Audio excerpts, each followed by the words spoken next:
v sredo. Žoga je okrogla. V četrtek se začenja zares. 23. svetovno nogometno prvenstvo v Severni Ameriki se bo začelo v Ciudad de Mexico. Današnji podcast Žoga je okrogla pa lahko označimo z besedo čezoceanski. Danes ena od tistih žog, ko se v maniri že po večini pozabljene socialne distance družimo in pogovarjamo nadaljavo. Tam čez ocean oziroma tja čez ocean je poletel Luka Petrič, ki se nam oglaša iz Toronta. Lep pozdrav, Luka. Lep pozdrav, živijo. V ljubljanskem studiu je Boštjan Janežič. Zdravo, Boštjan. Dober dan, živijo. Iz mesta državnih nogometnih prvakov je z nami Marko Cirman. Zdravo, Marko. Zdravo. V velike Lukove voditeljske čevlje pa bomo v naslednjih epizodah, tokrat iz mariborskega studia, skušal čim bolj uspešno stopiti Jože Pepevnik. Pa začnimo. Prvi polčas. Začnimo v Torontu. Zdravo oziroma dobro jutro, Luka. Kako si, kakšno je bilo potovanje v Kanado in prvi vtisi v Torontu? Simpatično. Srečo sem imel, da sem imel direkten let iz Benetka in je vse potekalo brez kakršnih koli večjih težav. Vse uspel tudi prvi dan urediti, je šlo vse po načrtih. Moram reči, da še zelo velike nogometne vročice za zdaj še tu nisem začutil.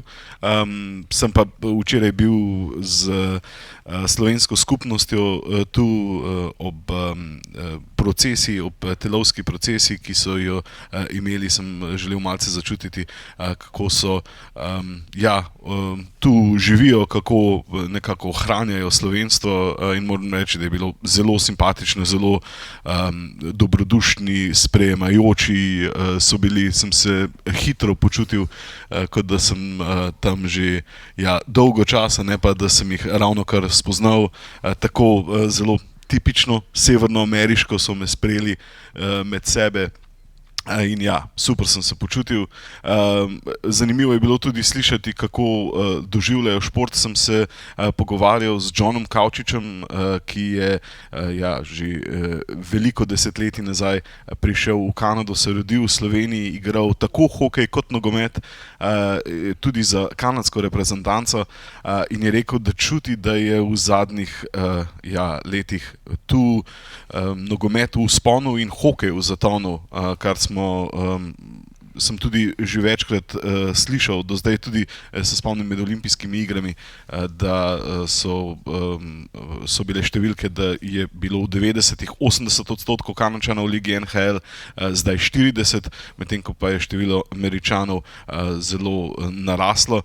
Kar zadeva razmerja nogomet in hokej, pa naj bi bilo zdaj že več nogometašev registriranih v Kanadi kot hokejistov, kar se mi zdi res neverjetno. Še nisem sicer dobil potrditev te številke, sem jo pa že dvakrat zasledil, ta podatek, tako da neverjetno. No. Jetlag v smeri zahoda bojda ne deluje tako zelo, lahko to potrdiš, vendarle si izkušen popotnik. Lahko, predvsem zaradi tega, ker sem imel popoldanski let, prišel torej po našem času ob 11. zvečer, tukaj je bila ura 5, tako da sem malce podaljšal cel dan, takrat torej v soboto vse stvari uredil in brez kakršnih koli težav potem naprej. Nedeljo je imel relativno normalno. Sobota je bila takšna, kot bi jo zelo, zelo podaljšal, tako da ni bilo nobenih težav. V Toronto se bomo še vrnili v drugem polčasu, ko se bomo povsem posvetili svetovnemu prvenstvu. Varaždin morda ni Toronto, prav v Varaždinu pa smo bili včeraj na tekmi med Hrvaško in Slovenijo. Končalo se je z 2-1, videli smo gole Modrića, Šporarja in Pašaliča. Kaj pa smo še videli, Boštjan, včeraj na tej že 12. uradni pripravljalni oziroma prijateljski tekmi med sosedama? Neprimerljivo boljša je bila Slovenija na tekmi proti Hrvaški kot proti Cipru, še posebej v prvem polčasu. Z mladci, ki šele prihajajo v reprezentanco, so Slovenci igrali v četrtek slabo. Včeraj pa ob slovesnosti, ko Hrvati odhajajo jutri na svetovno prvenstvo onstran Atlantika in ko je gol dosegel še Luka Modrić, je bilo zelo, zelo veselo. Naj bi odigral zadnjo tekmo na Hrvaškem za reprezentanco, ampak hitro je pobegnil tudi z igrišča, ni se dolgo poslavljal ob menjavi in takrat, ko da mu še ni povsem jasno, ali bo nadaljeval tudi reprezentančno in klubsko kariero ali ne, ampak to morda želim izpostaviti, ampak če bi Vipotnik ne imel enega meseca prosto, bi bil vtis povsem drugačen, tudi nekaj nesreče za Boštjana Cesarja, verjetno bi se obe tekmi obrnili s hitro doseženima morebitnima slovenskima goloma povsem drugače, ampak na Hrvaškem je potem tudi Dalić pohvalil Slovenijo na novinarski konferenci, da dobro igra po dolgih, degažiranih Oblakovih žogah po odboju druge žoge in da je takrat kar hitra in še ne povsem dovršena v tranziciji proti napadu, ampak bolj učinkoviti bodo morali biti Slovenci Šturm, Lovrič, ki sta tudi včeraj pokazala nekaj svojega znanja. Boštjan, včeraj, ko si ravno omenil Vipotnika, moram dodati še eno zanimivo sličico, namreč bil sem v tako imenovani mešani coni in ko me je prišel pozdraviti Žan Vipotnik, sem mu rekel, imaš pa kar klubsko vrečko v roki, vrečko Swansea, v kateri je imel nekaj opreme, kopačke in tako naprej, pa je rekel, ja, moram, tu je šef, seveda je tu mislil na Luko Modrića, ki je aprila lani postal manjšinski delničar oziroma investitor ali pa solastnik angleškega kluba Swansea City in zanimivo, tudi potem sem poslal v našo interno skupino to sliko, sta se seveda veliko pogovarjala Luka Modrić in Žan Vipotnik po tekmi, prišlo pa je tudi do slike, ko sta se slikala z zlato kopačko za najboljšega strelca Championshipa, tako Modrić kot Vipotnik, tako da je lahko na nek način tudi talisman hrvaške reprezentance ponosen na našega Konjičana. Samo da opozorim, Swansea, valižanski klub, igra v angleški ligi, ampak valižanski klub bi bili zelo jezni, če bi nas poslušali v Walesu. Kako pa je sicer Slovenija izgledala? Nisem seveda mogel gledati tekme včeraj, je bila suverena, je lahko parirala Hrvaški v polju? Bili so Slovenci kar blizu hrvaškim nogometašem, precej drugače kot proti Cipru. Ko so imeli žogo, je niso hitro zapravljali, učinkovitost je rakasta rana. Ligi narodov jeseni naj bi šlo s Šeškom kaj lažje, ampak tudi Cesar je že postavil drugačno postavo kot tisto začetno proti Cipru, tako da so izkušenci igrali v kar čvrsti zvezni vrsti, morda nekaj napak potem ob predaji žoge v napad, ampak še bolje si je zamislil Cesar, pa se je Žan Karničnik, uporaben na večjih položajih, poškodoval že v 15 minuti, si zvil gleženj, ampak potem z manj treme ga je nekako, ampak na drugem položaju zamenjal Srdjan Kuzmič. Ampak Slovenci so Hrvatom tudi kar nekajkrat, nekaj segmentov delov igre skrili žogo. Ja, vidi se, da slovenska reprezentanca igra precej lažje proti kakovostno boljšim reprezentancam, ko se mora silom razmer seveda malo postaviti niže in lahko piči prek teh hitrih tranzicij Begića in pa torej tudi Šturma. Skratka, kar nekako se mi zdi, da je ta tekma Sloveniji bolj ustrezala kot tista proti Cipru, ko je morala poizkušati na postavljeno obrambo in se kar mučila.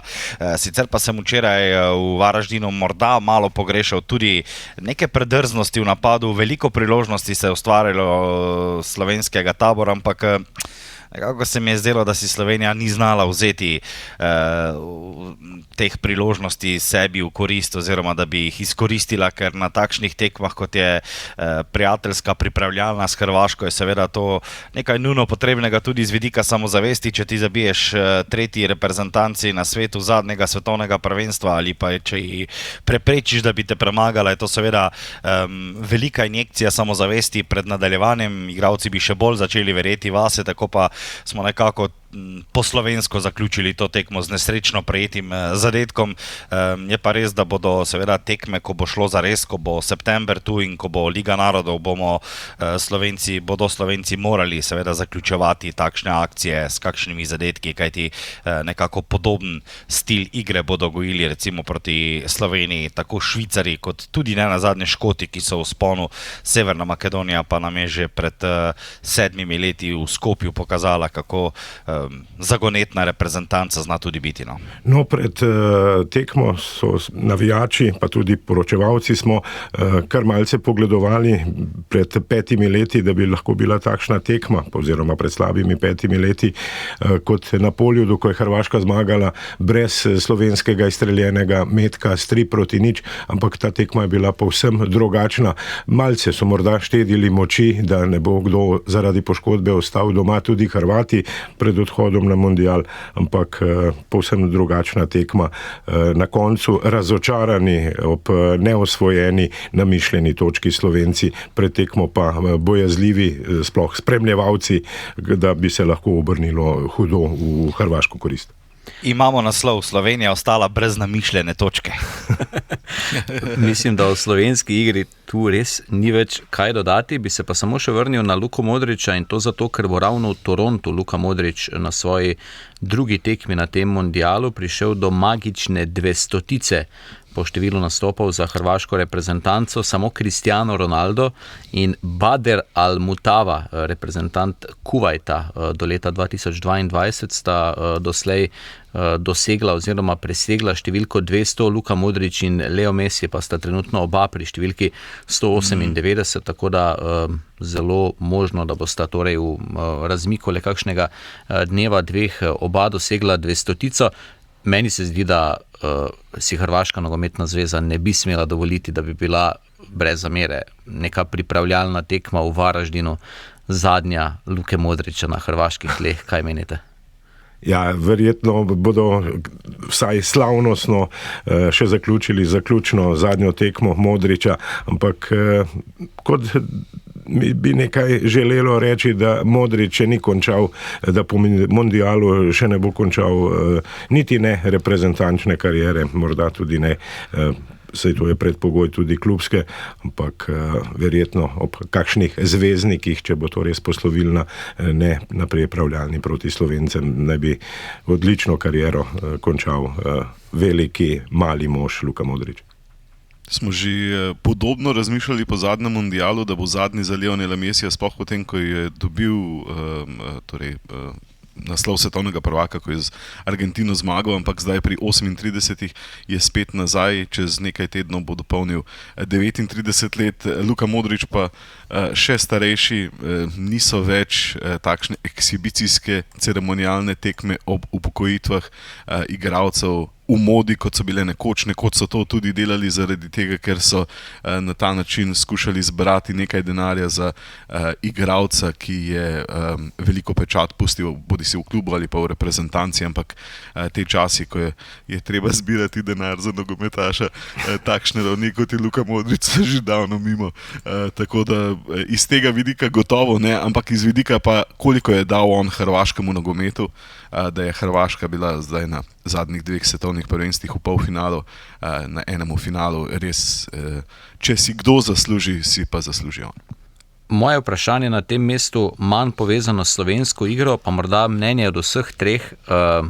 Kako pomemben je rezultat v prvih tekmah novega mandata kakšnega selektorja? Ali je to Boštjan Cesar, ali je to kdorkoli drug, ali lahko rezultati prvih 3-4 tekem, zgolj rezultati, so ključnega pomena?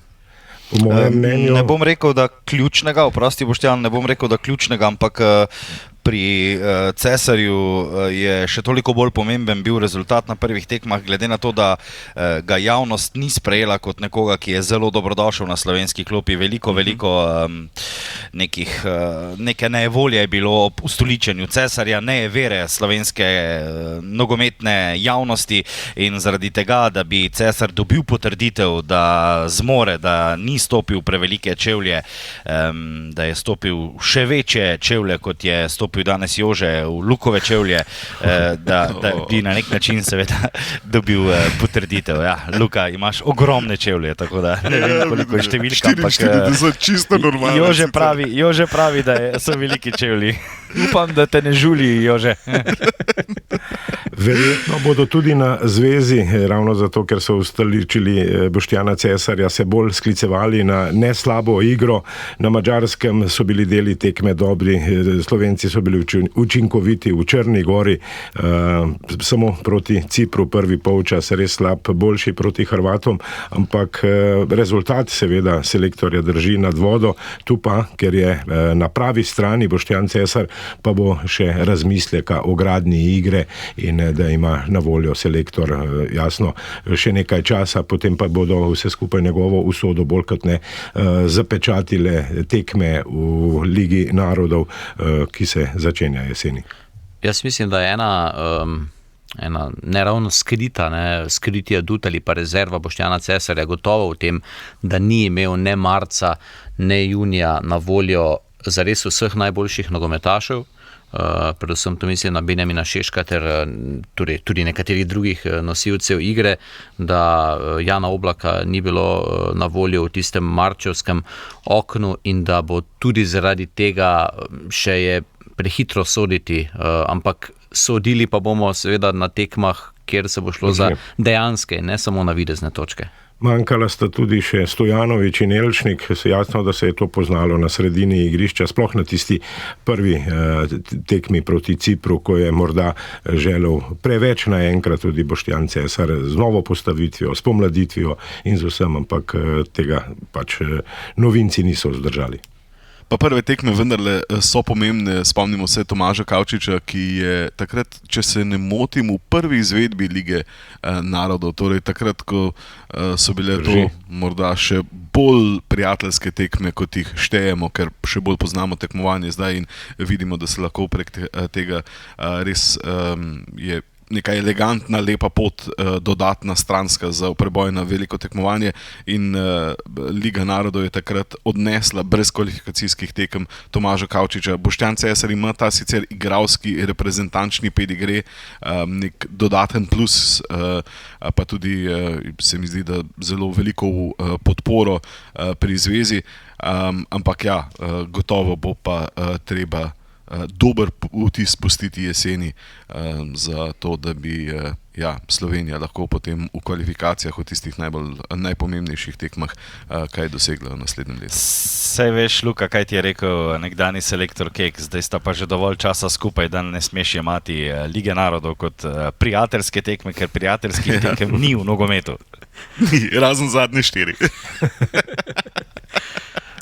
Samo še to vprašanje, morda v prvem polčasu, vendarle Slovenija igrala s Hrvaško, vendarle tudi naše poslušalke in poslušalci bodo pogledovali, kaj se dogaja z južnimi sosedi.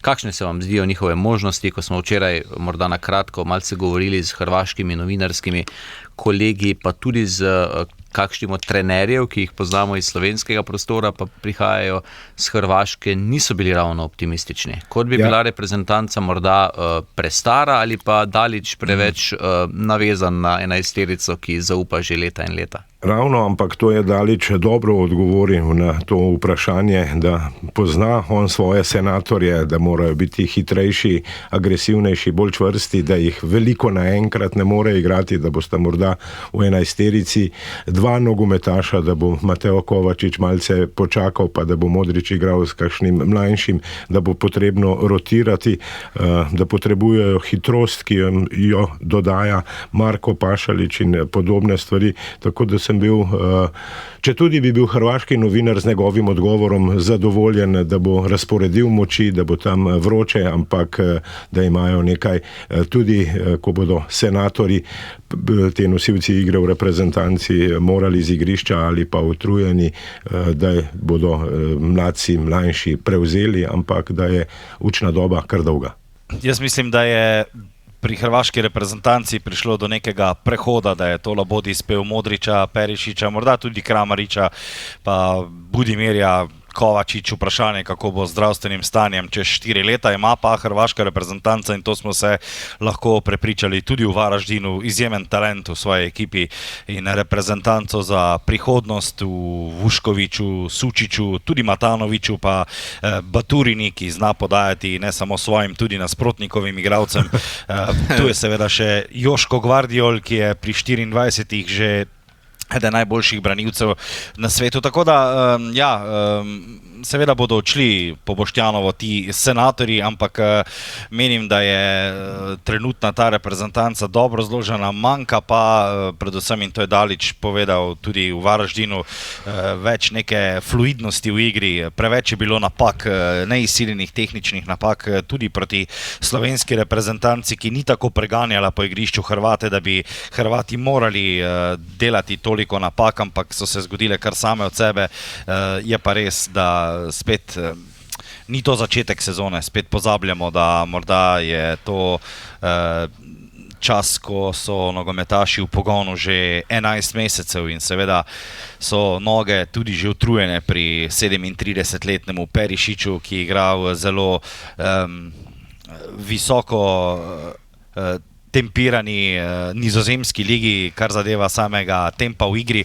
Skratka, mislim, da je to bolj turnirska reprezentanca in da so v Varaždinu vendarle malo pazili tudi nase, na to, da se kdo ne poškoduje, tudi na trenutke, čeprav je trava nova oziroma dokaj nova. V Varaždinu je bilo videti, da je nekaterim igralcem tudi drselo in seveda bi bila prava katastrofa za kogarkoli, če bi v Varaždinu utrpel kakršnokoli poškodbo, zato seveda tudi z neko mini zavoro v glavi ta tekma Hrvaške proti Sloveniji. Drugi polčas. Ok, fantje, svetovno prvenstvo, še nekaj dni je do začetka, prej smo omenjali Toronto, tam bo 6 tekem, med drugim bo tam igrala tudi Hrvaška proti Panami, pa že prej Bosna in Hercegovina proti Kanadi, 2 od 6 tekem sem izpostavil. Luka, omenil si, da neke nogometne vročice v Torontu še ni, kaj pa ob obisku slovenske skupnosti, so bili kakšni nogometni privrženci, je padla kakšna debata na to temo? Smo se pogovarjali pri kosilu, smo se pogovarjali zelo, kot sem že prej omenil, so me kar povabili zraven in smo imeli mimogrede krompirjevo solato, zeleno solato, klobase in pleskavice, torej burgerje. Kot doma. Ja. Kot doma, res.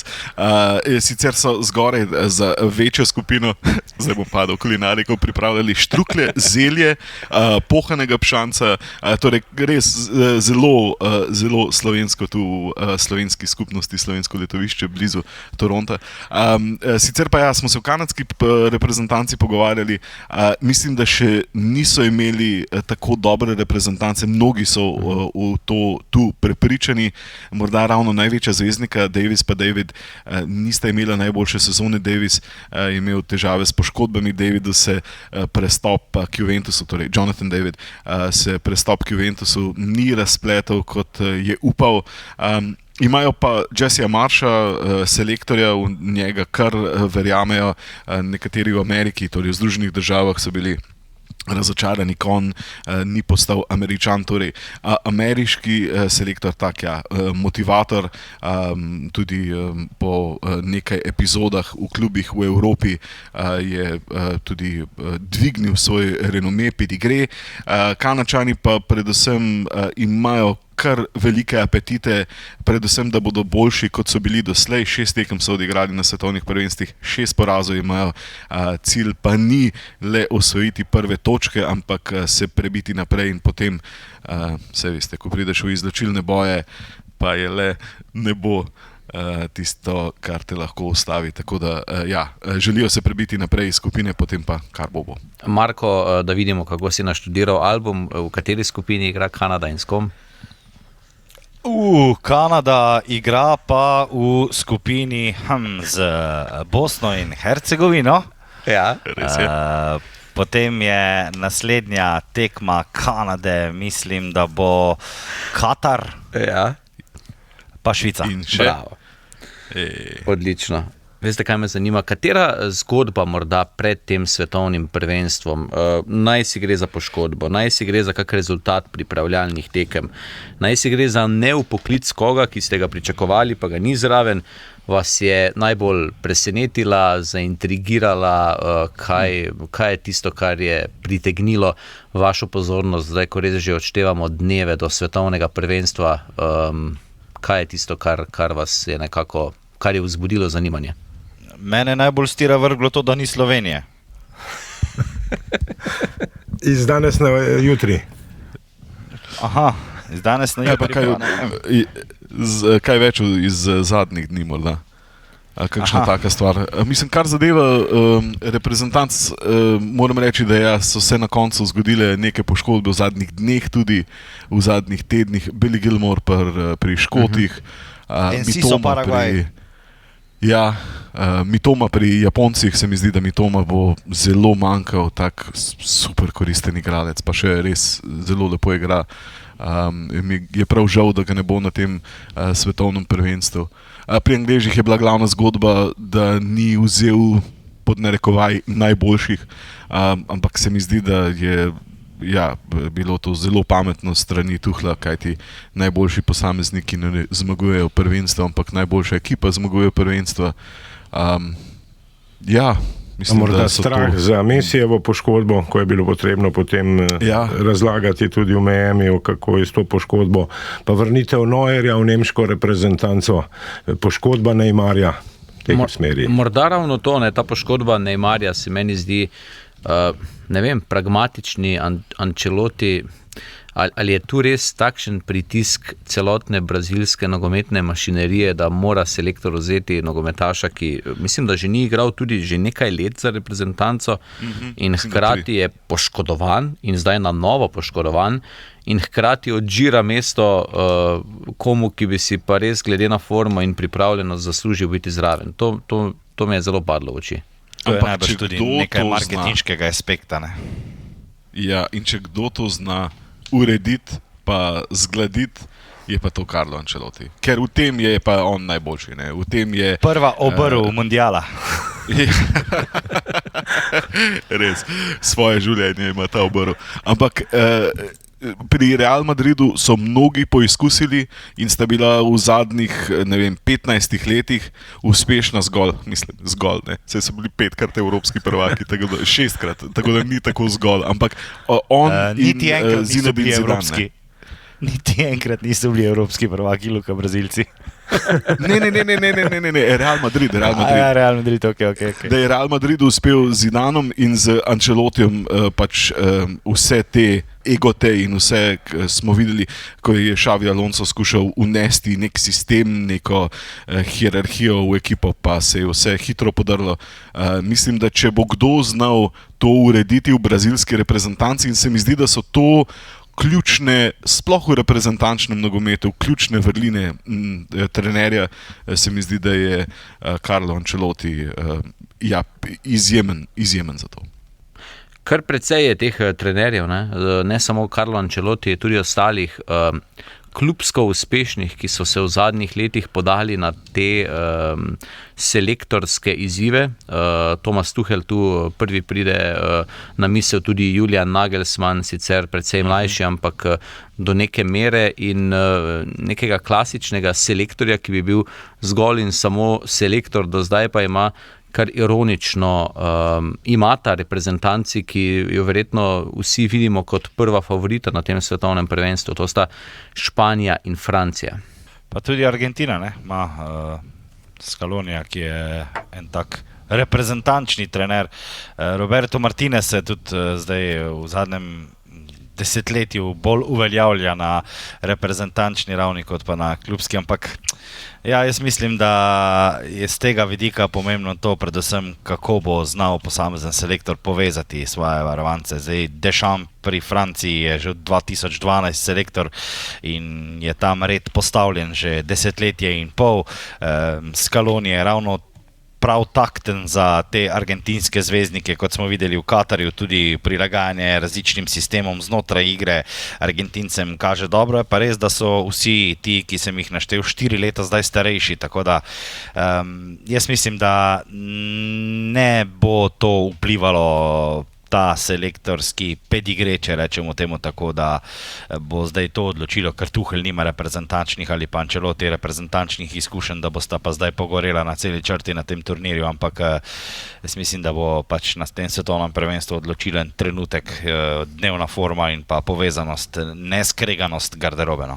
Angležem že dolgo časa nisem tako verjel, kot jim verjamem pred letošnjim mundialom. Za voljo slabo linijo imaš. Razmišljanja. Ja, posvečam se Angležem, ko je v Olimpiji vse drugače, ampak Tuchel po nemško pragmatično, mimo vseh medijev, kdo bi moral igrati, koliko igrati, zakaj igrati, kakšna je višina plače in podobno. Tako da Tuchel je zanesljivo eden tistih, po mojem mnenju, ki bi lahko Anglijo vrnil na najvišje ali pa mesta oziroma zelo visoko. Bi lahko tu ugovarjal, da je pravzaprav Anglija v zadnjih letih doživela fantastične rezultate, sploh za angleške razmere, kajti 2 uvrstitvi v finale evropskih prvenstev na svetovnih, enkrat v četrtfinalu, enkrat v polfinalu, to je, za angleške razmere so to res izjemni rezultati. Res pa je, da gre za pokal. Ja, seveda. Je pa tudi hkrati Anglija igrala na zadnjem evropskem prvenstvu zelo skromno. Torej tisti gol Bellinghama proti Slovakom na koncu tekme, proti Sloveniji v Kelnu se lahko spomnimo, da kaj že praviš, Boštjan, tekma je bila nič, ampak na igrišču pa ništa. Tako je, kar je Slovenija tedaj želela, ker je bila točka za Slovenijo seveda dovolj. Tako da se mi zdi, da bo malce bolj koherentna, ko je Southgate skušal v svojem zadnjem velikem tekmovanju spraviti vse najboljše na igrišče, pa ni delovala najbolje angleška reprezentanca. Se mi zdi, da bo letos iz tega vidika boljša. No. Luka, eno bolj osebno vprašanje, ali si s potjo v Kanado se še bolj začel veseliti svetovnega prvenstva? Sem. Si? Sem, zakaj? Gotovo. Na kakšen način? Ali je to tak adrenalin, ki zadene človeka, ko gre tja? Morda je tudi to, da ko greš na pot, so vse ostale stvari, ki si jih dotlej doma še počel, pa imel še druge obveznosti, nekako se prekinejo in se potem lahko povsem posvetiš svetovnemu prvenstvu. In morda je bil to nek klik v glavi, pa prebiral, poslušal na poti tudi veliko in sicer tudi v zadnjih dneh, ampak se naredi nek presek, se mi zdi, da s potjo in se lahko še bolj nekako temu posvetiš in kar raste ta vročica tudi pri meni. Pred nekaj dnevi smo bili v televizijskem studiu, prejšnjo epizodo podcasta Žoga je okrogla si lahko tudi ogledate na portalu oziroma aplikaciji RTV 365, vabljeni k ogledu, k poslušanju. Tam nas je Simon Šparavec izval z vprašanjem o napovedi svetovnega prvaka. Jaz pa vas bom zdaj malce presenetil, pa vas bom izval z vprašanji, pa morda čim hitrejšimi odgovori, v 3 kategorijah. Najboljši strelec prvenstva, kaj menite? Harry Kane. Super. Če bi se spomnil na Kanea, pa ne vem, kako sem nam pozabil, bi rekel Kane, ampak prva asociacija bi bila Kylian Mbappé. Ker bo v Gonzalo njemu Ramos. veliko podrejeno. Gonzalo Ramos. V redu, prvo tekmo bo na klopi, potem pa bo zablestel. V redu. razočaranje prvenstva med reprezentancami, kdo bi znal izpasti v skupinskem delu ali pa že na prvi oviri izločilnih bojev, pa tega ne bi pričakovali? Mislim, da tistih, ki bi izpadli zgodaj, bo na tem prvenstvu relativno malo, ker pridejo zraven spet najboljši trije, pa tudi sicer 48 reprezentanc, se mi zdi, da je že tako sito relativno ozko oziroma široko. Torej, Pazi, kaj boš, naslednje vprašanje bo, kateri bo Dark Horse. Ja. Tako da ja, bi rekel, da bomo šele potem kasneje videli morda presenečenja, katera reprezentanca pa bi bila To je tista. ta čim hitrejši odgovor. Ja. Sej sem ugotovil, da ko sem začel odgovor, ker nisem bil niti pripravljen. Hotel sem samo povedati, da bo težko prišlo do velikega presenečenja. Tako da v bistvu ne vem. ZDA morda. Aha, Morda zanimivo. ZDA, Dobro. ker veliko pričakujejo od domače reprezentance. Pa ja, vprašanje. So bile kako že dobro boljše so pripravljene ameriške tudi reprezentance, se mi zdi. Tudi to. Pa Početina, ne glede na njegov pedigre, Zdaj gre v Fulham. Ravno največji fani. Pa je morda Fulham kakšna gre? južnoameriška Ja. reprezentanca. Morda, ja. Kolumbija? Ne, mislim, to se zdaj pogovarjamo tisti, ki bo končal po 3 tekmah prvenstva ali ne vem, da bo Kolumbija tretja, to je zdaj velika razlika, pa gre vseeno naprej. Ne? Zdaj četrto uvrščene reprezentance, tu mislim, da res ne bo nobenega presenečenja. Mislim, da na 3 tekmah pa mislim, da boš zbral toliko točk. Ja. Če si favorit skupine, da boš vsaj tretji. Ne? In s tem morda odpade ta čarobnost prvega dela. Ja. Spomnimo se pred 12 leti v Braziliji, ko sta bili Anglija in Italija zadnja in predzadnja v skupini s Kostariko in Urugvajem.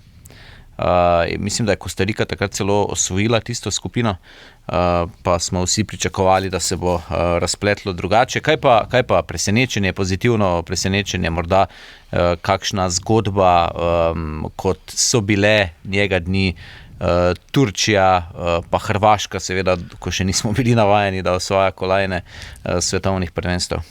A Nizozemska lahko šteješ v to skupino? Ali je... Težko, glede na Težko, njeno zgodovino. Se strinjam. Ja. Ja. Se Potem strinjam, pa da Norveška. Aha, Norveška, dobro. Super izbor. Mogoče Norveška.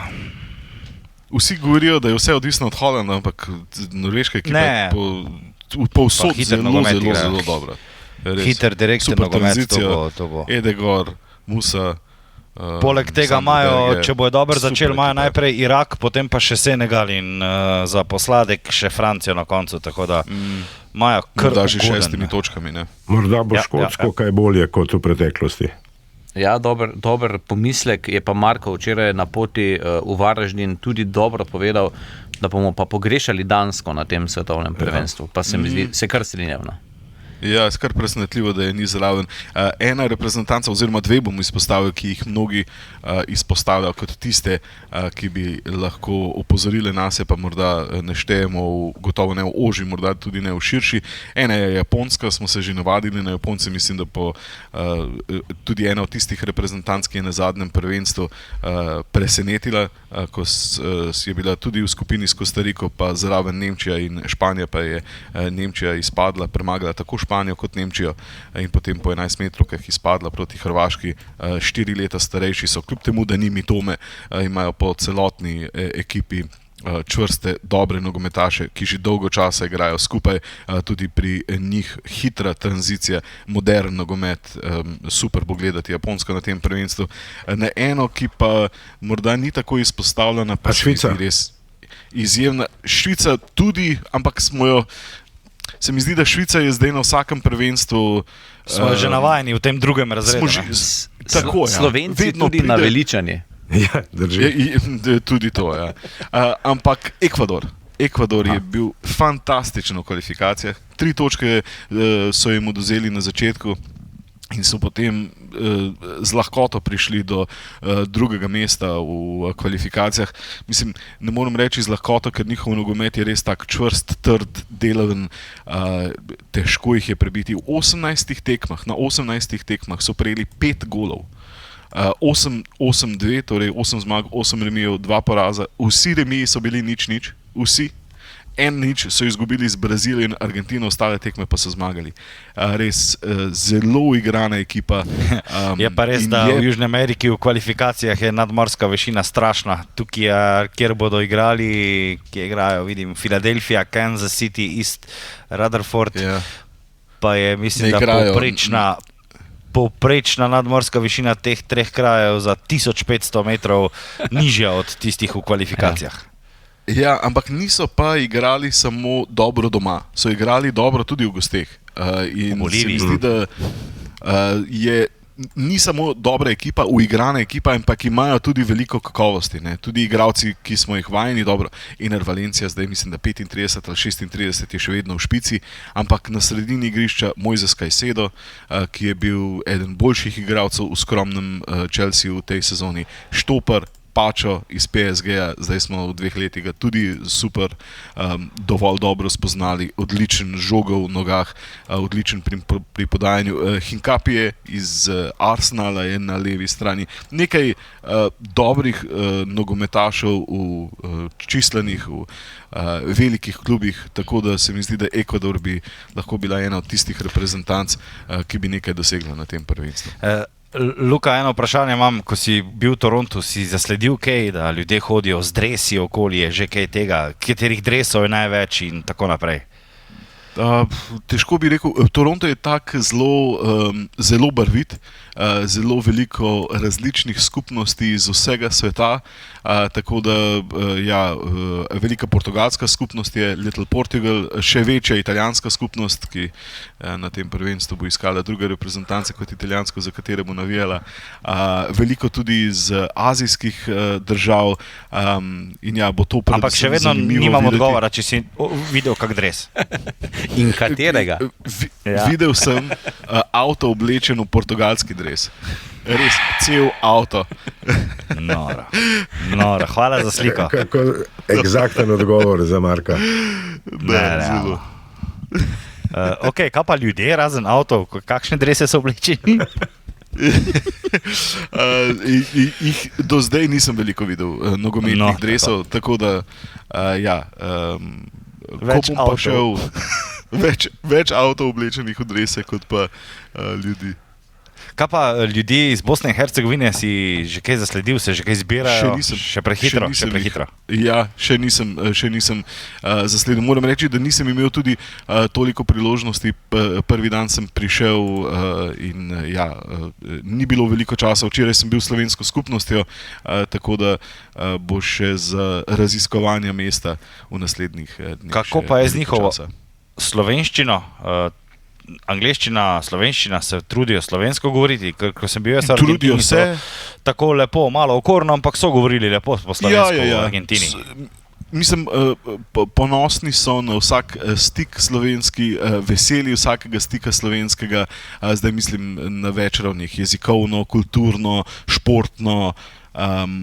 Moram reči, da to kar dobro razumem, sicer zdaj v drugih časih, ko je internet, ko lahko brez težav recimo tudi gledaš slovenske kanale, pa poslušaš slovenske radio, bereš članke, imaš lahko več stika s Slovenijo, ampak ko sem bil kot otrok na Cipru, se spomnim, da vsaka slovenska stvar, ki sem jo zasledil, mi je bila neverjetna. Ko sem zasledil nek slovenski šport v časopisu, mi je bilo fantastično in se mi zdi, da ko si daleč stran, potem še bolj ceniš vsako takšno stvar. Veliko potujejo tudi v Slovenijo, sploh starejša generacija, tudi tisti, ki so rojeni v Kanadi, lepo govorijo slovensko, se trudijo govoriti slovensko, sploh ob takšnih druženjih. Sicer pa je naravno, da tudi kombinirajo. Recimo, sam sem 8 let živel na Cipru, pa se z bratom pogovarjava kar precej tudi po angleško, tako da je to taka stvar, ki se kar ostane. Sodnikov dodatek. V sodnikovem dodatku, kot smo vajeni kviz, tokrat sam prevzemam tudi vlogo tako imenovanega kviz mojstra in za našo trojico imam 3, upam, da zanimiva vprašanja oziroma izzive. Začnimo s klasiko, z igro Kdo je to?